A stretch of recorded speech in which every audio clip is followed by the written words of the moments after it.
सभी साथियों को नमस्कार, राम राम और खमागणी। तो आप सभी विद्यार्थियों का विजय बैच में हार्दिक स्वागत है। आज हम शुरुआत करने जा रहे हैं विजय बैच की 10वीं क्लास से। पूर्व में हमने विजय बैच की 9 क्लासों को पूरा पढ़ लिया है, जिसमें हमने राजस्थान लोक सेवा आयोग और राजस्थान कर्मचारी चयन बोर्ड से संबंधित महत्वपूर्ण क्वेश्चनों को पढ़ा है। आज हम विजय बैच की 10वीं क्लास को शुरू करने जा रहे हैं। तो चलिए शुरुआत करते हैं पहले क्वेश्चन के साथ। पहला क्वेश्चन है आप सभी के सामने, माही कंचन, माही धवल और मैदा किस फसल की किस्में हैं? कौन सी फसल की किस्में हैं? पहला ऑप्शन दिया है चावल, दूसरा ऑप्शन है गेहूं, तीसरा ऑप्शन है तंबाकू और चौथा ऑप्शन है सरसों। तो कौन सी फसल की किस्में हैं भाई? तो ये हो जाएगी मक्का की। इसमें ये ऑप्शन में थोड़ी मिस्टेक होगी, ऑप्शन में नहीं दिया। ये किसकी किस्में हो जाएगी? मक्का की किस्में हो जाएंगी। किसकी? मक्का की किस्में हो जाएगी। ये सभी मक्का की किस्में हैं, ठीक है। ये सभी किसकी किस्में? मक्के की किस्में हैं, ठीक है। फिर देखिए, मैंने अभी सभी जो महत्वपूर्ण फसलों की किस्में हैं वो मैं एक साथ आपको लेकर आया हूँ, ताकि आपका क्वेश्चन गलत ना जाए। यानी आपको चाहे किसी भी फसल का पूछे तो आप आसानी से बता सको, ठीक है। तो पहले देख लेते हैं जौ की कौन कौन सी किस्में हैं। जौ की हो जाएंगी ज्योति और राजकिरण। कौन कौन सी? ज्योति और राजकिरण जौ की किस्में हैं। फिर सरसों की देख लेते हैं। सरसों की है पूसा, कल्याण, वरुणा, दुर्गामणि, वरदान और राधिका। ये किसकी हैं? ये सरसों की किस्में हैं। फिर है तंबाकू। तंबाकू की दो किस्में हैं, निकोटिना टुबेकम और निकोटिना रास्टिका। ये भी बहुत बार परीक्षा में पूछा गया है। फिर है गेहूं की किस्में। गेहूं की किस्में हैं सोनालिका, सोना कल्याण, कोहिनूर और मैक्सिकन सोना। ये सभी गेहूं की किस्में हैं। फिर चावल की किस्में देख लेते हैं, बासमती, माही सुगंधा, नवजोत, प्रभात, चंबल, कावेरी और परमल। ये किसकी किस्में हैं? ये चावल की किस्में हैं। फिर देख लेते हैं कपास की प्रमुख किस्में। इसमें है वीरनार, गंगानगर अगेती और बीकानेरी नरमा, ठीक है। ये किसकी किस्में? ये कपास की किस्में हैं। तो इसमें कपास का पूछा गया है बार बार, चावल का पूछा गया है, गेहूं का पूछा गया है, तंबाकू का पूछा गया है, सरसों का पूछा गया और जौ का भी बार बार पूछा गया है, ठीक है। तो आपको याद रखनी है ये किस्में, ठीक है। दूसरा क्वेश्चन आप सभी के सामने, राजस्थान में पर्यटन निदेशालय की स्थापना कब हुई थी? पहला ऑप्शन वो है 1955, दूसरा ऑप्शन है 1956, तीसरा ऑप्शन है 1989 और चौथा ऑप्शन है 2001। तो राजस्थान में पर्यटन निदेशालय की स्थापना हुई थी 1955 में। कब हुई थी? 1955 में हुई थी। आपको ध्यान से देखना है, ठीक है। एक तो है पर्यटन विभाग, एक तो क्या है? विभाग, ठीक है। तभी मैं आपको बार बार कहता हूं कि पहले क्वेश्चन को आप ध्यान से पढ़ो। एक तो होता है पर्यटन विभाग, एक है पर्यटन निदेशालय। तो इसमें अंतर है, ठीक है। इसमें पर्यटन निदेशालय की स्थापना कब हुई थी? 1955 में हुई थी, ठीक है। फिर हमने पर्यटन से संबंधित महत्वपूर्ण मैं क्वेश्चन लेके आया हूं जो राजस्थान की परीक्षा में बार बार पूछे गए, ठीक है। तो इसमें है राजस्थान में पर्यटन निदेशालय की स्थापना, तो मैंने आपको बता दिया 1955 में। कहां पर हुई थी? जयपुर में हुई थी, ठीक है। फिर देखिए 1956 में राजस्थान पर्यटन विभाग की स्थापना कहां पर हुई थी? जयपुर में हुई थी। पहला तो है पर्यटन निदेशालय, ठीक है। फिर है पर्यटन विभाग। पर्यटन विभाग की स्थापना हुई है 1956 में जयपुर में, ठीक है। फिर देखिए 4 मार्च 1989 को पर्यटन को उद्योग का दर्जा दिया गया। क्या दिया गया था? पर्यटन को उद्योग का दर्जा कब दिया गया था? 4 मार्च 1989 को दिया गया था। कौन सी समिति की सिफारिश पर दिया गया था? यह क्वेश्चन पूछा गया, कौन सी समिति की सिफारिश पर पर्यटन को उद्योग का दर्जा दिया गया था? तो बता देना, यूनुस खान समिति की सिफारिश पर पर्यटन को उद्योग का दर्जा दिया गया। फिर है 2004-5 में पर्यटन को जन उद्योग का दर्जा प्राप्त हुआ था। क्या हुआ था? पर्यटन को जन उद्योग का दर्जा कब प्राप्त हुआ था? 2004-5 में प्राप्त हुआ था, ठीक है। फिर 3-4 इंपॉर्टेंट क्वेश्चन और है पर्यटन से संबंधित, वो भी देख लेते हैं। 1978 में राजस्थान पर्यटन विकास निगम आरटीडीसी की स्थापना जयपुर में हुई। किसकी स्थापना?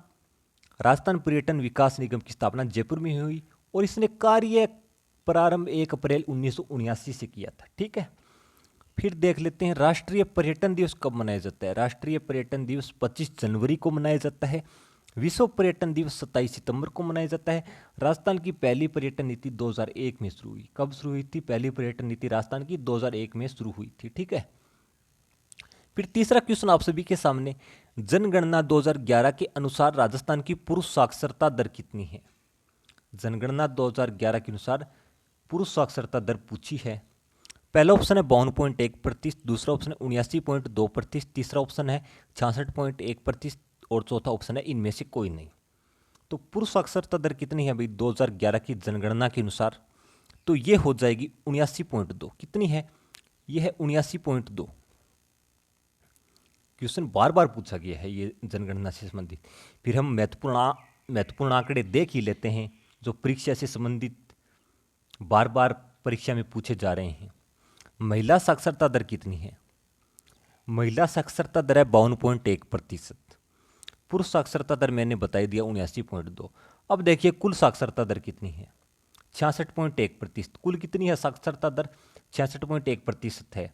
फिर ये क्वेश्चन आया है जनगणना कौन सी सूची का विषय है? तो जनगणना संघ सूची का विषय है, इसको याद रखना। फिर है राजस्थान का जनसंख्या घनत्व 2011 की जनगणना के अनुसार 200 है। कितना है? राजस्थान का जनसंख्या घनत्व 2011 की जनगणना के अनुसार 200 है, जिसमें सर्वाधिक जयपुर का कितना है भाई? जयपुर का 595 है, जबकि न्यूनतम जैसलमेर का है। यानी जो जनसंख्या घनत्व है वो सबसे अधिक किसका है? जयपुर का है 595, और न्यूनतम किसका है? जैसलमेर में, ठीक है। फिर 2011 की जनगणना के अनुसार राजस्थान का लिंगानुपात कितना है? अब लिंगानुपात पूछा है। लिंगानुपात कितना है? 928 है, जिसमें सर्वाधिक कहाँ पर है? डूंगरपुर में है 994, एवं न्यूनतम धौलपुर का है 846। क्या है? न्यूनतम धौलपुर का है 846। फिर 2011 की जनगणना के अनुसार शिशु लिंगानुपात कितना है? ये है 888। कितना है?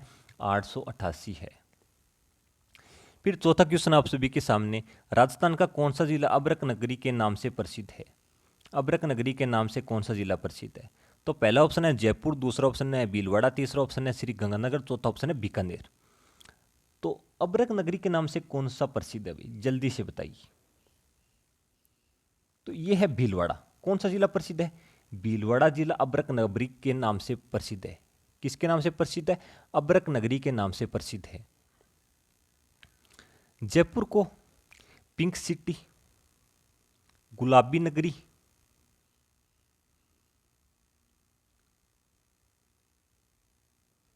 गुलाबी नगरी इसके नाम से जाना जाता है, ठीक है। श्री गंगानगर अन्न का कटोरा। क्या है? अन्न का कटोरा। और सर्वाधिक आंधियों वाला जिला क्या है? सर्वाधिक आंधियों वाला जिला कौन सा है? श्री गंगानगर। तो इसको ध्यान रखना। बीकानेर राती घाटी और ऊन का घर के नाम से किसको जाना जाता है? बीकानेर को जाना जाता है। फिर मैंने आपको पूरा बताया भी है, पिंक सिटी, गुलाबी नगरी, रंगश्री के द्वीप, सिटी ऑफ आइसलैंड, पन्ना नगरी के नाम से जयपुर को जाना जाता है। किसको जाना जाता है? जयपुर को जाना जाता है। राजस्थान का अन्न का कटोरा, राजस्थान का अन्नागार और सर्वाधिक आंधियों वाला जिला श्री गंगानगर है। राजस्थान का मैनचेस्टर, वस्त्र नगरी, टेक्सटाइल सिटी, अब्रक नगरी के नाम से भीलवाड़ा को जाना जाता है। बीकानेर को राती घाटी और ऊन के घर के नाम से जाना जाता है। पहाड़ों की नगरी के नाम से डूंगरपुर को जाना जाता है। फिर है राजस्थान का हरदे, अंडों की टोकरी, भारत का मक्का, राजस्थान का अक्का के नाम से अजमेर को जाना जाता है। जिलों की नगरी और पूर्व के पेरिस के नाम से उदयपुर को जाना जाता है। शिक्षा नगरी, औद्योगिक नगरी और राजस्थान का नालंदा के नाम से कोटा को जाना जाता है, ठीक है। ये क्वेश्चन बार बार राजस्थान की परीक्षा में पूछे गए। और पांचवां और अंतिम क्वेश्चन आप सभी के सामने, राजस्थान में सोने के सर्वाधिक भंडार कहाँ पाए जाते हैं? सोने के सर्वाधिक भंडार वो कहाँ पाए जाते हैं? पहला ऑप्शन है कालागुमान राजसमंद, दूसरा ऑप्शन है डेगाना बाकरी नागौर, तीसरा ऑप्शन है आनंदपुरा भूकिया बांसवाड़ा और चौथा ऑप्शन है जमरकोटरा उदयपुर। तो राजस्थान में सोने के सर्वाधिक भंडार हैं वो कहाँ पर पाए जाते हैं? आनंदपुरा भूकिया बांसवाड़ा में पाए जाते हैं। कहाँ पर? आनंदपुरा भूकिया बांसवाड़ा में पाए जाते हैं। फिर महत्वपूर्ण खनिज जिससे बार बार क्वेश्चन पूछे गए हैं वो देख लेते हैं। जमरकोटला उदयपुर किसके लिए प्रसिद्ध है? रॉक फॉस्फेट के लिए प्रसिद्ध है। डेगाना बाकरी नागौर टंगस्टन के लिए प्रसिद्ध है। कालागुमान राजमंद पन्ना के लिए प्रसिद्ध है। तांबे के लिए खेतड़ी झुंझुनू और खोदरीबा अलवर प्रसिद्ध है।